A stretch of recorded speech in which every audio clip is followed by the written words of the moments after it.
미역과 이것을 같이 드시면 콩팥을 녹이는 독이 된다. 지금 이 순간에도 여러분의 부엌에서 바로 그 일이 일어나고 있을지 모릅니다. 한국인의 밥상에서 미역국은 태어나는 날부터 생일마다, 산후조리마다 빠지지 않는 음식입니다. 산모도 먹고, 아이도 먹고, 어르신도 드시는 완전 식품이라 믿어 의심치 않으셨을 겁니다. 그런데 60세가 넘으면 몸속에서는 조용히 다른 일이 벌어지기 시작합니다. 오늘 제가 말씀드릴 세 가지는 아마 지금도 여러분 식탁 위에 있을 미역과 함께라면 콩팥을 서서히 무너뜨리는 최악의 조합입니다. 그게 얼마나 평범하고 익숙한 것들인지 지금부터 하나씩 직접 확인해 보시기 바랍니다. 저는 김태준입니다. 신장내과 전문의로 25년째 진료실과 응급실을 지키고 있습니다. 그동안 콩팥이 망가진 환자분들을 수없이 만났는데 그분들께는 공통점이 하나 있었습니다. 술도 안 드시고 담배도 안 피우시고 오히려 건강에 남다르게 신경 쓰신 분들이라는 거였어요. 그런데 식탁 위에서 매일 반복된 아주 사소한 습관 하나가 콩팥을 10년, 20년에 걸쳐 조용히 갉아먹고 있었습니다. 특히 미역국처럼 몸에 좋다고 굳게 믿어온 음식에 숨어있는 함정은 훨씬 더 무서운 법입니다. 아무도 의심하지 않으니까요. 눈치채지 못하는 사이에 콩팥세포는 하나씩 무너져 갑니다. 오늘 저는 그 불편한 진실을 빠짐없이 말씀드리겠습니다. 제가 잊을 수 없는 환자분이 한 분 계십니다. 경기도 수원에 사시는 박명숙 씨, 올해 68이십니다. 초등학교에서 30년 넘게 아이들을 가르치신 선생님이셨는데 퇴직 후에는 텃밭을 가꾸고 손주들 밥을 챙겨주는 것이 낙이셨어요. 건강에도 누구보다 신경 쓰셨습니다. 가공식품은 입에도 안 대시고 매일 아침 미역국을 직접 끓여 드셨습니다. 몸에 좋다고 배운 대로, 어머니한테 배운 대로, 그게 틀릴 거라고는 상상도 못 하셨겠지요. 그러던 어느 날 새벽이었습니다. 딸이 이상한 소리에 잠을 깼더니 박 선생님이 거실 바닥에 쓰러져 계셨어요. 손발이 저리고 심장 박동이 불규칙하게 뛰는 상태였습니다. 응급실에서 혈액 검사를 해보니 혈중 칼륨 수치가 6.2mmol/L, 위험 수준을 훌쩍 넘어서 있었습니다. 콩팥 기능 수치도 함께 급격히 나빠져 있었고요. 건강검진에서 별 이상 없다는 말을 들은 지 불과 몇 달 만의 일이었습니다. 보호자석에 앉아 계신 딸이 저에게 물었습니다. 선생님, 어머니가 술도 안 드시고 담배도 안 피우시는데 도대체 왜 이런 일이 생긴 건가요? 저는 잠시 차트를 들여다보다가 조심스럽게 여쭤봤습니다. 매일 드시는 미역국에 무엇을 넣으시냐고요. 딸이 대답했습니다. 늘 드시던 대로요. 파 넣고 참기름에 볶고 흰 쌀밥이랑 같이 드셨어요. 그 순간 저는 알았습니다. 범인은 미역국이 아니었습니다. 미역과 함께 들어간 그 세 가지였습니다. 솔직히 말씀드리면요. 이런 경우가 박 선생님만의 이야기가 아닙니다. 국민건강영양조사 자료를 분석한 연구에 따르면 우리나라 성인의 만성 콩팥병 유병률은 8%를 넘습니다. 그런데 자신이 콩팥병이라는 사실을 인지하고 있는 분은 그중 2%대에 불과합니다. 나머지는 전혀 모르고 지내고 계신 거예요. 콩팥은 기능의 70%가 망가질 때까지 통증 신호를 보내지 않는 침묵의 장기입니다. 박 선생님처럼 아무 증상 없이 지내다가 어느 날 갑자기 응급실에 실려 오시는 겁니다. 쉽게 말씀드리면요. 60세가 넘으면 매년 콩팥 기능은 조금씩 자연스럽게 떨어집니다. 젊을 때는 거뜬히 걸러내던 것들이 어느 순간부터 버거워지기 시작합니다. 그 임계점이 되는 수치가 바로 GFR, 사구체 여과율 60입니다. 이 수치 아래로 내려가면 몸은 전혀 다른 규칙으로 움직이기 시작합니다. 평생 먹어온 안전한 음식이 더 이상 안전하지 않게 되는 순간이 오는 겁니다. 그런데 그 사실을 알려주는 사람이 아무도 없었던 거예요. 오늘 제가 그 이야기를 해드리겠습니다. 지금 이 영상을 보고 계신 여러분, 혹은 부모님 중에 매일 미역국을 드시는 분이 계십니까? 오늘 이 내용은 반드시 끝까지 들으셔야 합니다. 지금 구독 버튼을 눌러주십시오. 채널 응원이 아닙니다. 나와 내 가족의 콩팥을 지키겠다는 굳은 다짐입니다. 딱 1분만 더 함께 해주십시오. 지금부터가 오늘 영상의 핵심입니다. 자, 그렇다면 도대체 왜 같은 미역국이 젊은 사람에게는 괜찮고 60세 이후에는 위험해지는 걸까요? 그 이유를 이해하려면 먼저 한 가지 숫자를 기억하셔야 합니다. GFR 60, 사구체 여과율 60입니다. 사구체 여과율이란 콩팥이 1분 동안 혈액을 얼마나 걸러낼 수 있는지를 나타내는 수치입니다. 젊고 건강한 콩팥은 보통 90 이상입니다. 그런데 나이가 들면서 이 수치는 10년마다 약 10씩 자연스럽게 떨어집니다. 60세가 되면 이미 70 안팎으로 줄어든 분들이 많고 70대 초반이 되면 상당수가 60 아래로 내려와 있습니다. 실제로 대규모 코호트 연구에 따르면 70대 초반에서 GFR 60 미만인 비율이 15%에서 21%에 달한다고 보고되어 있습니다. 10명 중 2명 꼴입니다.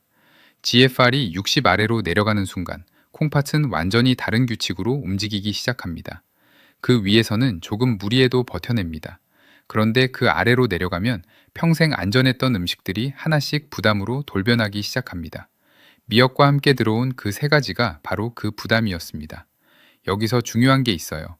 여러분이 지금 아무 증상이 없다고 해서 안심하시면 안 됩니다.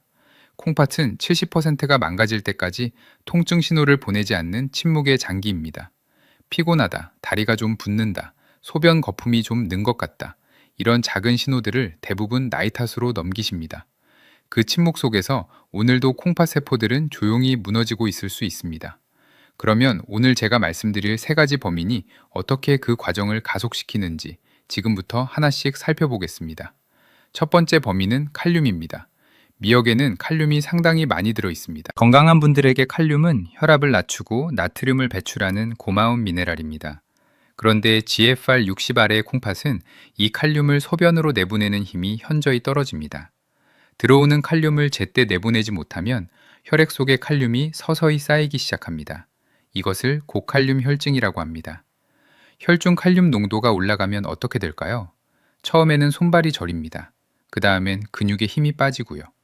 여기까지는 그냥 피곤한가 보다 하고 넘기시는 분들이 많습니다. 문제는 그 다음입니다. 칼륨이 심장 근육에까지 영향을 미치기 시작하면 부정맥이 발생합니다. 심한 경우 자다가 심장이 멈추는 상황까지 갈 수 있습니다. KDIGO 2024 만성 콩팥병 임상 지침은 고칼륨 혈증을 CKD 3단계 이상에서 나타나는 가장 위험한 전해질 합병증 중 하나로 명시하고 있습니다. 박 선생님의 혈중 칼륨 수치가 6.2였다는 것, 정상 상한이 5.0이라는 점을 감안하면 그날 밤 얼마나 아슬아슬한 상황이었는지 짐작이 가실 겁니다. 쉽게 말씀드리면요.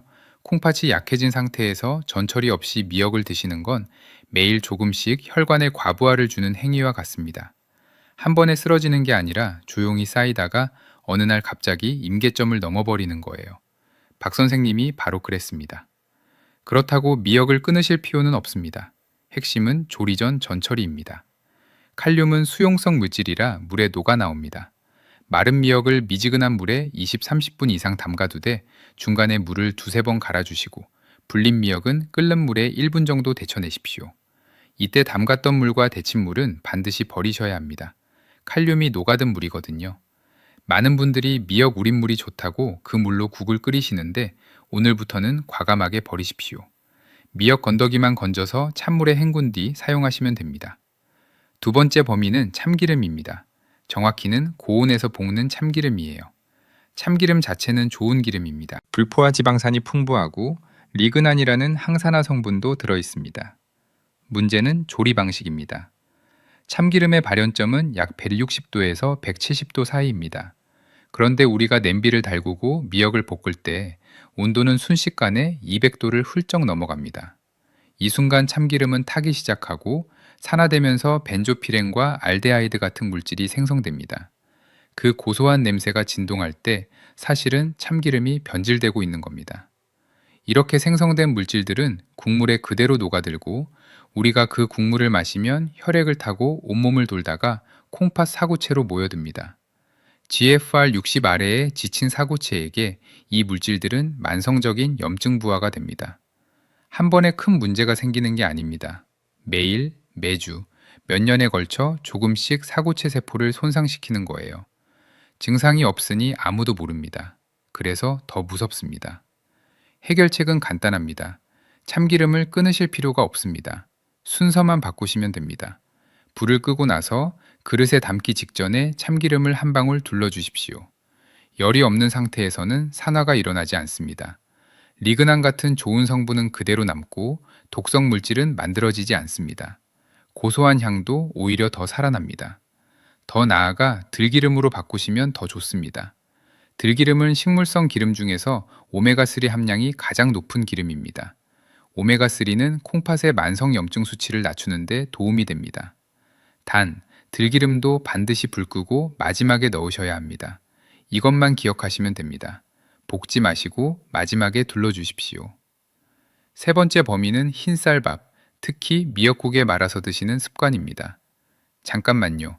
여기서 나가시면 가장 중요한 걸 놓치십니다. 딱 1분만 더 함께 해주십시오. 도정된 흰쌀은 섬유질이 거의 없는 순수 탄수화물 덩어리입니다. 여기에 국물을 부어 후루룩 마시듯 드시면 씹는 과정이 생략되면서 소화 흡수 속도가 기하급수적으로 빨라집니다. 식후 30분도 안 돼서 혈당이 급격히 치솟는 혈당 스파이크가 일어납니다. 혈당이 급격히 오르면 혈액이 끈적해집니다. 그 끈적한 혈액이 콩팥에 아주 가는 사구체, 모세혈관을 통과할 때 엄청난 압력을 가합니다. 이것이 반복되면 사구체 혈관에 염증이 생기고 서서히 굳어가면서 신장 기능이 떨어지게 됩니다. 말기 신부전으로 투석을 받게 되는 원인 1위가 당뇨병인 것은 바로 이 기전 때문입니다. 많은 분들이 이렇게 물으십니다. 미역에 알긴산이 있으니까 혈당이 덜 오르지 않느냐고요. 이론적으로는 맞는 말입니다. 알긴산은 위장 내에 젤 형태의 막을 만들어 당분 흡수를 늦춰줍니다. 그런데 현실은 다릅니다. 미역국 한 그릇에 들어가는 미역의 양은 기껏해야 10g에서 15g 정도거든요. 이 정도의 알긴산으로는 밥 한 공기에서 쏟아지는 탄수화물의 흡수 속도를 막아내기에 역부족입니다. 오히려 알긴산이 제대로 역할을 하려면 미역을 밥보다 먼저 드셔야 합니다. 식사 15분 전에 미역을 먼저 드시면 알긴산이 위벽에 보호막을 형성할 시간을 확보할 수 있습니다. 순서 하나가 콩팥이 받는 충격을 완전히 바꿔놓습니다. 오늘 기억하실 핵심입니다. 미역은 먼저, 밥은 나중입니다. 세 가지 범인 모두에게 공통점이 있습니다. 따로 보면 그리 위험하지 않습니다. 그런데 GFR 60아래의 콩팥 앞에서 그것도 미역이라는 식품과 함께 만나면 칼륨 부담에 산화독소 부담에 혈당 부담까지 한꺼번에 겹칩니다. 콩팥은 이 모든 것을 동시에 감당해야 합니다. 그리고 아무 말 없이 버티다가 어느 날 박 선생님처럼 갑자기 쓰러지는 겁니다. 오늘 배우신 것을 기억하십시오. 이 위험을 알았다면 이제 바꾸는 것만 남았습니다. 오늘 이 결심을 댓글창에 숫자 60으로 남겨주십시오. 그 숫자가 여러분의 식탁을 바꾸는 시작점이 될 것입니다. 여기서 한 가지 꼭 말씀드려야 할 것이 있습니다. 오늘 내용은 의학적 정보이며 개인의 건강 상태에 따라 반드시 담당 의사 또는 신장내과 전문의와 상의하신 후 적용하시기 바랍니다. 특히 이미 만성 콩팥병 진단을 받으셨거나 GFR 30 이하인 분들은 미역 섭취 전에 반드시 전문의와 먼저 상담하십시오. 오늘 제가 드리는 정보는 콩팥이 약해지기 시작한 60대 이상 분들께 예방적 차원에서 드리는 식습관 안내입니다. 자, 그렇다면 이제 핵심 질문이 남았습니다. 위험한 세 가지를 뺐으니 미역국을 도대체 무슨 맛으로 어떻게 먹느냐고요? 걱정하지 마십시오. 나쁜 재료의 빈자리를 콩팥을 오히려 보호하는 식재료들로 채울 수 있습니다. 미역은 죄가 없습니다. 올바른 방법으로 준비하고 올바른 것과 함께 드신다면 미역은 콩팥의 적이 아니라 가장 강력한 천연 보호제가 됩니다. 지금부터 그 방법을 하나씩 알려드리겠습니다. 첫 번째로 파를 대신할 식재료는 마늘과 양파입니다. 많은 분들이 파가 빠지면 국물 맛이 밋밋해질 거라고 걱정하십니다. 그런데 실제로 써보시면 놀라실 겁니다. 마늘과 양파는 파보다 훨씬 깊고 풍부한 국물 맛을 만들어낼 수 있습니다. 마늘에는 알리신이라는 성분이 있습니다. 알리신은 마늘 특유의 알싸한 향을 내는 성분인데 동시에 혈관 내 염증을 줄이고 혈액순환을 개선하는 효과가 보고되어 있습니다. 콩팥이 재기능을 하려면 사구체로 흐르는 혈류가 충분해야 합니다. 혈관이 깨끗하고 혈액순환이 원활할수록 남아있는 콩팥 기능을 더 오래 유지할 수 있습니다. 파에 들어있는 인성분이 미역의 칼슘과 결합해 콩팥에 부담을 줄 수 있는 것과 달리 마늘은 그런 위험 없이 비린내를 잡아주고 국물 맛도 깊게 해줍니다. 미역국을 끓이실 때 다진 마늘을 듬뿍 넣어 보십시오. 처음 드셔보시는 분들은 이게 파보다 낫다고 하실 정도입니다. 양파는 또 다릅니다. 양파에는 퀘르세틴이라는 플라보노이드 성분이 풍부합니다. 퀘르세틴은 굳어가는 모세혈관을 부드럽게 풀어주고 혈압을 낮추는 데 도움이 됩니다. 콩팥 기능이 떨어지면 혈압이 오르는 경우가 많은데 이때 사구체 모세혈관에 가해지는 압력도 함께 올라갑니다. 양파가 이 악순환을 조금이나마 완화해 줄 수 있습니다. 양파를 통째로 넣어 육수를 내거나 잘게 다져서 넣으시면 국물이 자연스럽게 달고 깊어집니다. 따로 조미료를 넣지 않아도 충분히 맛이 납니다. 파 대신 마늘과 양파. 단순한 대체가 아닙니다. 빠진 자리를 채우는 게 아니라 오히려 콩팥을 보호하는 재료로 업그레이드하는 겁니다. 저는 환자분들께 이렇게 말씀드립니다. 미역국에서 파를 빼는 것은 포기가 아니라 선택입니다. 맛을 잃는 것이 아니라 콩팥을 얻는 것입니다. 박 선생님도 퇴원 후 처음에는 반신반의하셨습니다. 평생 파를 넣어 끓이던 국에서 파를 빼다니. 딸이 대신 마늘과 양파를 넣어 국을 끓여드렸을 때 박 선생님은 한동안 말씀이 없으셨습니다. 그러다 한 숟갈 더 드시고는 그릇을 비우셨습니다. 나중에 들어보니 오히려 속이 더 편하다고 하셨다더군요. 국물이 더 깔끔하다고도 하셨고요. 몸이 이미 알고 있었던 겁니다. 두 번째 해결책은 기름입니다.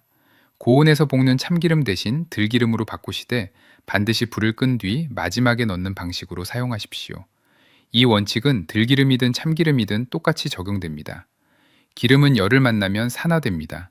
산화된 기름은 콩팥에 부담이 되고 산화되지 않은 기름은 오히려 콩팥을 돕습니다. 차이는 온도 하나입니다. 들기름을 추천드리는 이유가 있습니다. 들기름은 식물성 기름 중에서 오메가3 지방산, 특히 알파리놀렌산 함량이 가장 높습니다. 오메가3는 몸속 만성염증을 줄이는 데 도움이 됩니다. 콩팥 기능이 떨어진 분들에게 만성염증은 사구체 손상을 가속시키는 핵심 원인 중 하나입니다. 들기름을 불 끈 뒤에 한 숟갈 넣어주시면 열에 약한 오메가3가 파괴되지 않고 온전히 몸에 전달됩니다. 곡물 위에 기름이 살짝 돌면서 고소한 향도 납니다.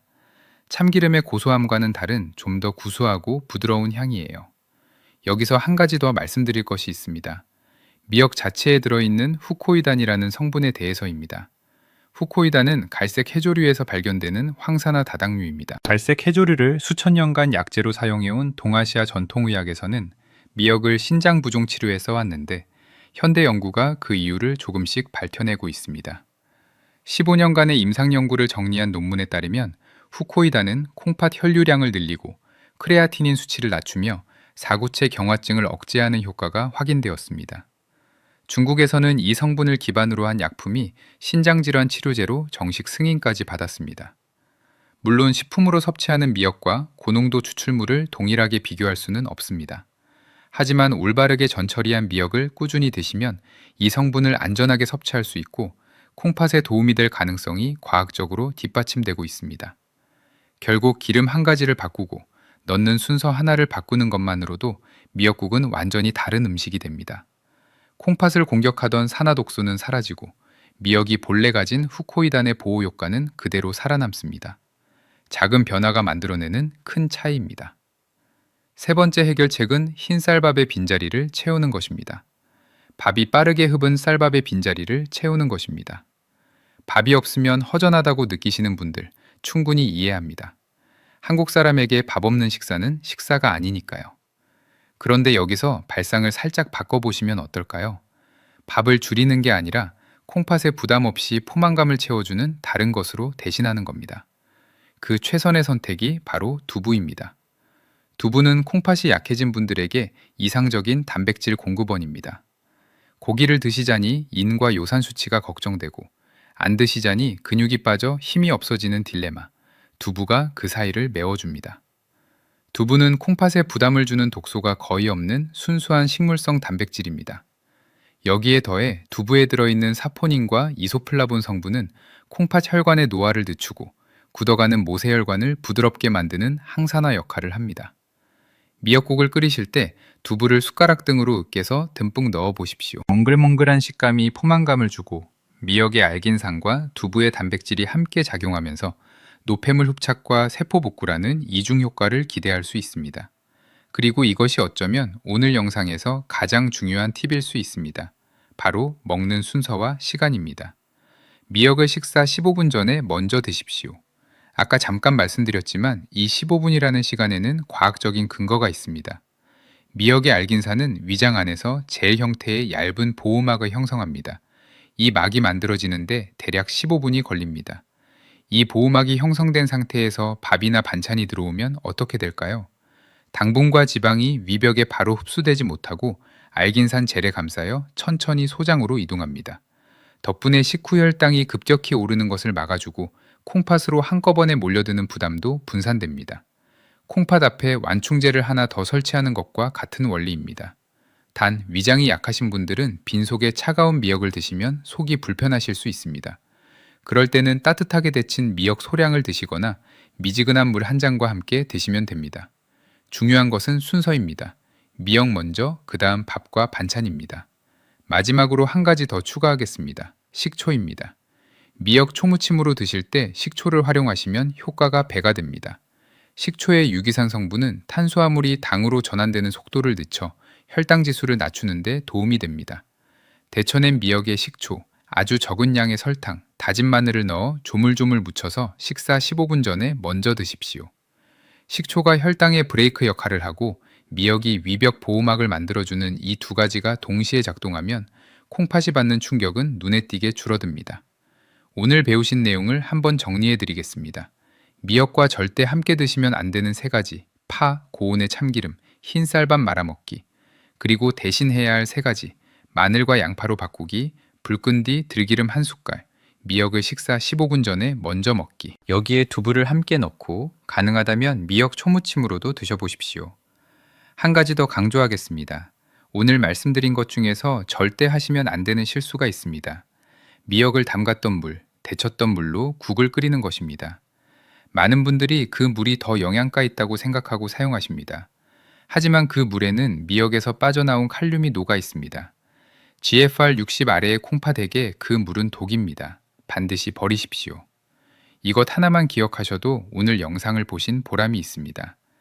지금까지 함께 하신 여러분께 부탁드립니다. 오늘 배운 세 가지 변화를 오늘 저녁 식탁에서 딱 하나만 실천해 보십시오. 파를 빼고 마늘을 넣어보는 것부터 시작하셔도 됩니다. 작은 것 하나가 습관이 되고 습관 하나가 10년 뒤 콩팥을 결정합니다. 오늘 이 결심을 댓글창에 실천이라고 적어주십시오. 여러분이 적는 그 두 글자가 뇌에 보내는 강력한 신호가 되어 작심삼일로 끝나지 않도록 붙잡아 줄 겁니다. 그리고 지금 이 영상을 부모님께 혹은 매일 미역국을 드시는 분께 공유해 주십시오. 여러분의 공유 버튼 한 번이 그분의 콩팥을 지키는 첫걸음이 될 수 있습니다. 지금까지 정말 긴 시간 함께 해주셨습니다. 오늘 영상을 여기까지 보신 분들은 이미 대부분의 사람들보다 훨씬 더 많은 것을 알고 계십니다. 그 노력에 보답하는 마음으로 지금부터 제가 드릴 두 가지는 일반적인 건강 정보에서는 종처럼 다루지 않는, 하지만 콩팥 건강에 결정적인 차이를 만드는 의학적 사실입니다. 첫 번째, 콩팥에도 생체시계가 있습니다. 많은 분들이 모르시는 사실이 있습니다. 콩팥의 사구체 여과율, GFR은 하루 24시간 동안 일정하지 않습니다. 콩팥 안에는 독립적인 생체시계가 존재하고 이 시계에 따라 콩팥의 필터링 능력이 하루 동안 리듬을 타며 변화합니다. 미국 국립생리학회지를 비롯한 여러 연구에서 GFR은 낮 시간대에 더 높고 이른 새벽과 아침 기상 직후에 가장 낮은 수준임이 확인되었습니다. 밤새 쉬지 않고 일한 콩팥이 아침에 아직 완전히 깨어나지 못한 상태인 거예요. 그런데 여기서 문제가 생깁니다. 많은 분들이 아침에 일어나자마자 미역국을 드십니다. GFR이 하루 중 가장 낮은 시간대에 칼륨이 들어있는 음식을 드시면 콩팥이 그 칼륨을 소변으로 내보낼 여력이 상대적으로 부족합니다. GFR이 60 아래로 내려간 분들에게는 이 차이가 훨씬 크게 작용합니다. 아침에 드시는 것과 점심이나 오후에 드시는 것 같은 미역국이라도 콩팥이 처리해야 하는 부담이 다릅니다. 콩팥의 생체 리듬에 맞춰 드시는 것, 이것이 돈 한 푼 들이지 않고 음식을 바꾸지 않고 오직 시간 하나만 바꿔서 콩팥 부담을 줄이는 방법입니다. 미역국은 가능하면 점심 또는 오후에 드십시오. 콩팥이 가장 활발하게 움직이는 시간대에 드셔야 후코이단의 보호 효과는 최대로 살리고 칼륨 부담은 최소화할 수 있습니다. 두 번째, 미역 먹고 비타민C 보충제 드시는 분 지금 바로 확인하십시오. 건강을 챙긴다며 비타민C 보충제를 드시는 분들이 많습니다. 그런데 미역국을 드신 직후에 비타민C 보충제나 비타민C 함량이 높은 음료를 함께 드시는 분이라면 이것이 왜 위험한지 반드시 알고 계셔야 합니다. 비타민C는 체내에서 일부가 옥살산염으로 전환됩니다. 옥살산염은 칼슘과 결합하면 칼슘 옥살산 결정체를 형성합니다. 이것이 신장결석의 가장 흔한 형태입니다. 미역에는 칼슘이 우유보다 훨씬 많이 들어 있습니다. 즉, 미역과 고용량 비타민C 보충제가 같은 시간대에 만나면 신장결석을 만드는 두 가지 핵심 재료가 한자리에 모이는 셈입니다. 이것은 이론이 아닙니다.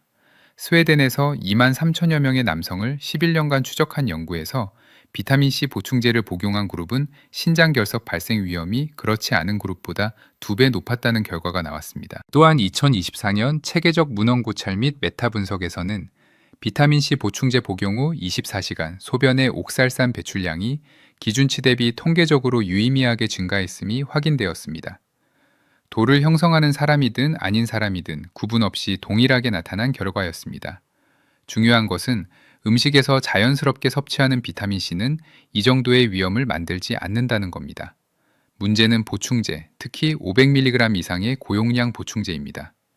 신장내과 KDOQE 지침에서도 CKD 환자에게 권고하는 비타민C 일일 섭취량은 남성 90mg, 여성 75mg, 일반 식품으로 충분히 채울 수 있는 수준입니다.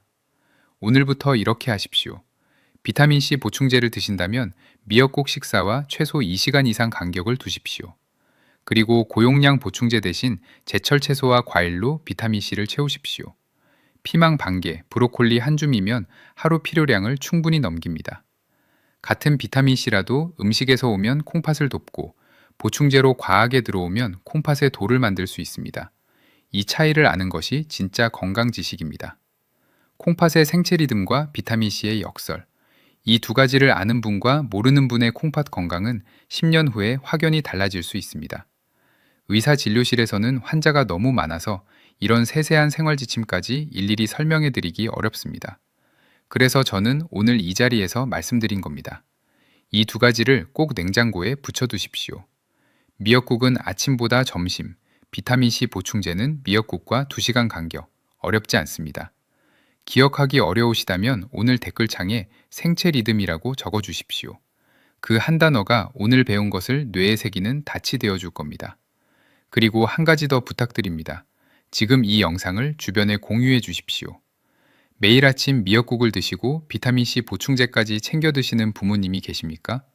지금 이 영상 링크 하나가 그분의 콩팥을 지키는 가장 빠른 방법입니다. 여러분이 오늘 배운 지식은 여러분 한 명만을 위한 것이 아닙니다. 나누면 나눌수록 더 많은 분들의 콩팥이 살아납니다.